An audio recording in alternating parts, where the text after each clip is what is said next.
दोस्तों, क्या आप जानते हैं कि जब उसने जन्म लिया तब वो बाकी बच्चों की तरह रोया नहीं, बल्कि उसने शेर की तरह एक जोरदार दहाड़ मारी। उसने स्वयं ब्रह्मा जी से एक वरदान लिया था, जिससे वो किसी भी युद्ध में जाने से पहले अगर अपनी कुल देवी निकुंभिला के मंदिर में जाकर यज्ञ पूर्ण कर लेता है तो उसे युद्ध में कोई नहीं हरा पाएगा। वो एक ऐसा महारथी था जिसने स्वयं नारायण रूपी श्री राम और लक्ष्मण को अपने नागपाश अस्त्र में बांधकर शत्रु सेना में हाहाकार मचा दिया था। दोस्तों, मैं बात कर रही हूँ इंद्रजीत की, जिसे ज्यादातर हम लोग मेघनाथ के नाम से जानते हैं। तो दोस्तों, आज की इस वीडियो में हम आपको इंद्रजीत के बारे में कुछ ऐसी बातें बताएंगे जिससे आज की दुनिया अनजान है। तो दोस्तों, बने रहिए इस वीडियो में हमारे साथ अंत तक। दोस्तों, जब दुष्ट रावण ने माता सीता को लंका में रखा था, तब प्रभु श्री राम ने अपनी अंगूठी देकर हनुमान जी को लंका भेज दिया था और कहा था कि सीता से कहना कि तुम्हारे राम तुम्हें जल्द ही लेने आएंगे। जब हनुमान लंका पहुंचे तो वहां पर उनका सामना रावण के खूंखार और ताकतवर असुर सेना से हुआ। हनुमान ने अपने पराक्रम और वीरता से उन सभी राक्षसों का वध कर दिया। ये खबर रावण को मिलते ही रावण बहुत ही ज्यादा हैरान हुआ और उसने क्रोध में आकर अपने बेटे अक्षय को हनुमान जी से युद्ध करने के लिए भेज दिया और अपने पिता रावण की आज्ञा से 8 घोड़ों वाले कनकमय रथ पर सवार होकर हनुमान जी से लड़ने के लिए चला गया। हनुमान जी को भी पता था कि अक्षय दूसरे असुरों की तरह बिल्कुल नहीं है और उसे वो मारना बिल्कुल भी नहीं चाहते थे, लेकिन हनुमान जी के बहुत समझाने के बावजूद भी जब अक्षय नहीं माना तो हनुमान जी को बहुत ही दुख के साथ उसका वध करना पड़ा। दोस्तों, ये समाचार जब रावण को मिला तो वो बहुत ही ज्यादा दुखी हो गया, लेकिन उससे भी ज्यादा दुख अगर किसी को पहुंचा था तो वो था इंद्रजीत। अक्षय और इंद्रजीत दोनों भाई थे। इन दोनों के बीच बहुत प्रेम था। अक्षय की मौत की खबर सुनकर इंद्रजीत क्रोध में आ गया था और वो अकेले ही हनुमान से युद्ध करने के लिए चला गया। इंद्रजीत अपने माया जाल में हनुमान पर भारी पड़ने लगा, पर कुछ ही देर में हनुमान जी उसकी माया को समझ जाते हैं और उस पर हमला करने लगते हैं। ये देखते हुए इंद्रजीत हनुमान के ऊपर कई सारे अस्त्रों का प्रयोग करता है, पर उनमें से कोई भी अस्त्र हनुमान जी को नुकसान नहीं पहुंचा पाता। अंत में इंद्रजीत हनुमान जी पर ब्रह्मास्त्र का प्रहार करता है और वो उन्हें बंदी बना लेता है।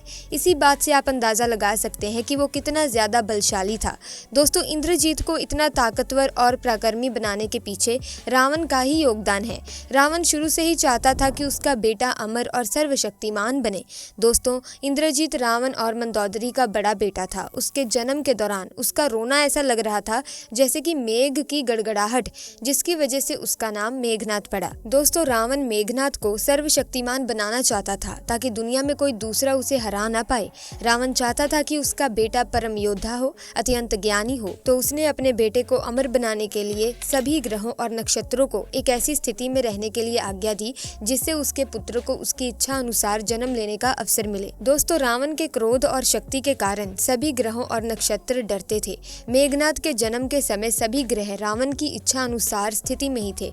सभी ग्रह इस प्रकार थे कि वो मेघनाथ की कुंडली में 11वें स्थान पर आ गए थे। हालांकि शनिदेव ने रावण के आदेश को नहीं माना और वो मेघनाथ की कुंडली के 12वें स्थान पर चले गए। इस पर रावण क्रोधित हो गया और उसने शनिदेव को बंदी बना लिया था। दोस्तों, रावण ने इंद्रजीत की शिक्षा का दायित्व गुरु शुक्राचार्य को दिया था। किशोरावस्था की आयु होते होते इंद्रजीत ने अपने कुल देवता निकुंभला के मंदिर में अपने गुरु से शिक्षा लेकर सिद्धियों को प्राप्त कर लिया था। एक दिन जब रावण को इस बात का पता चला तो वो दैत्य गुरु शुक्राचार्य के आश्रम में पहुंचा। उसने देखा कि दैत्य गुरु शुक्राचार्य इंद्रजीत से कुछ करवा रहे हैं। जब रावण ने पूछा कि ये क्या हो रहा है, तब शुक्राचार्य ने बताया कि इंद्रजीत ने मौन व्रत रखा है।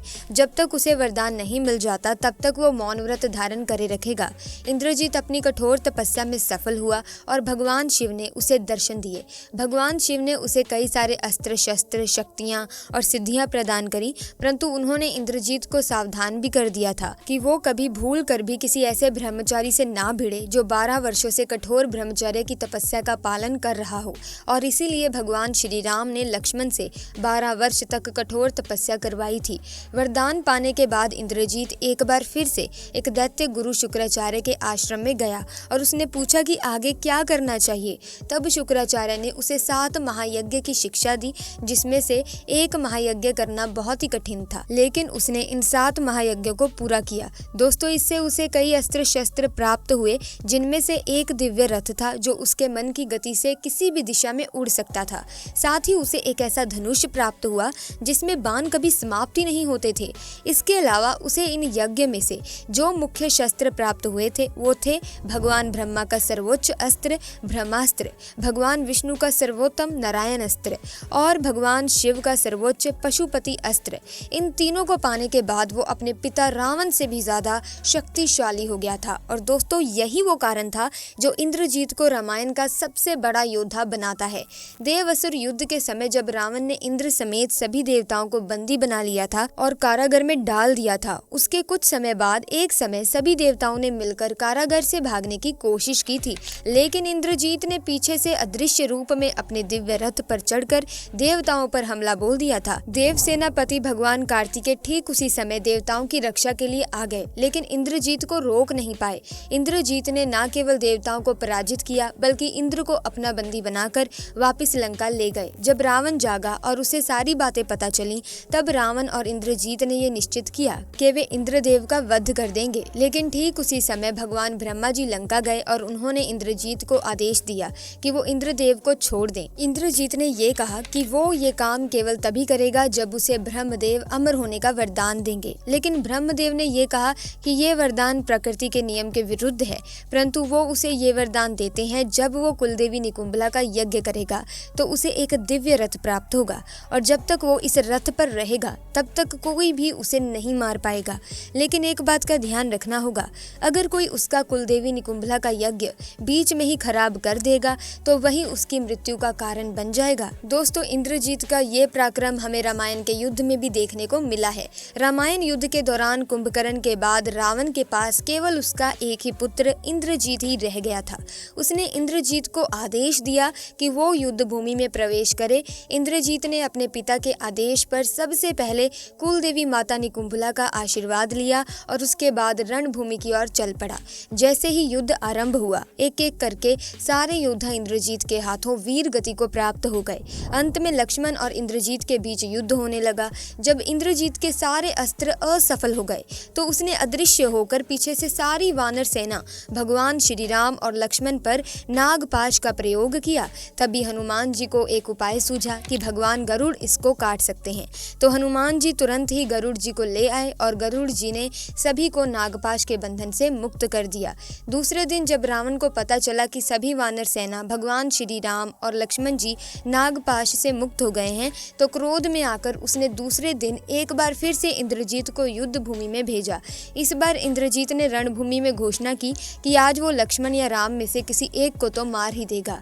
उसकी ललकार को सुनकर लक्ष्मण भगवान श्री राम का आशीर्वाद लेकर उसका सामना करने चल पड़े। दोनों के बीच भयंकर युद्ध छिड़ गया। इस युद्ध में जब लक्ष्मण इंद्रजीत पर भारी पड़ने लगा तो क्रोध में आकर उसने लक्ष्मण पर पीछे से शक्ति अस्त्र का प्रयोग किया, जिससे लक्ष्मण तुरंत जमीन पर गिर गए। जिसके बाद सुषैण वैद्य के कहने पर हनुमान जी संजीवनी बूटी लेकर आए, जिससे लक्ष्मण जी का उपचार हुआ और वो बच गए।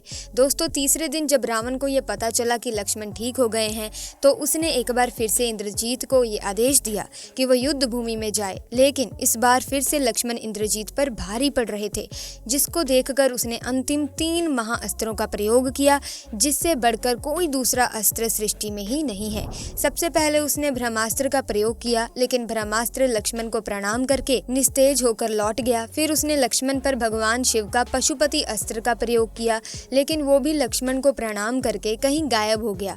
फिर उसने भगवान विष्णु के वैष्णव अस्त्र का प्रयोग किया, परंतु वो भी उनकी परिक्रमा करके लौट आया। अब इंद्रजीत समझ गया था कि लक्ष्मण एक साधारण नर नहीं है, बल्कि स्वयं भगवान के अवतार हैं, और वो तुरंत ही अपने पिता के पास पहुंचा और उन्हें युद्ध ना करने के बारे में समझाने लगा। लेकिन रावण तब भी नहीं माना और उसने इंद्रजीत को फिर से युद्ध भूमि में भेज दिया। दोस्तों कहा जाता है कि इंद्रजीत एक पितृभक्त पुत्र था। उसे पता चल गया था कि राम लक्ष्मण स्वयं भगवान हैं, लेकिन फिर भी उसने अपने पिता का साथ नहीं छोड़ा। दोस्तों इंद्रजीत की पितृभक्ति रामायण के प्रभु श्री राम के पितृभक्ति के समान बताई गई है। ऐसे में दोस्तों इंद्रजीत के बारे में आपका क्या कहना है, कमेंट्स में जरूर बताइएगा। साथ ही इस वीडियो को लाइक करें, शेयर करें और चैनल को सब्सक्राइब करके बेल आइकन को प्रेस करें, ताकि आने वाली नई वीडियोस की अपडेट आपको मिलती रहे। आपका बहुत बहुत धन्यवाद।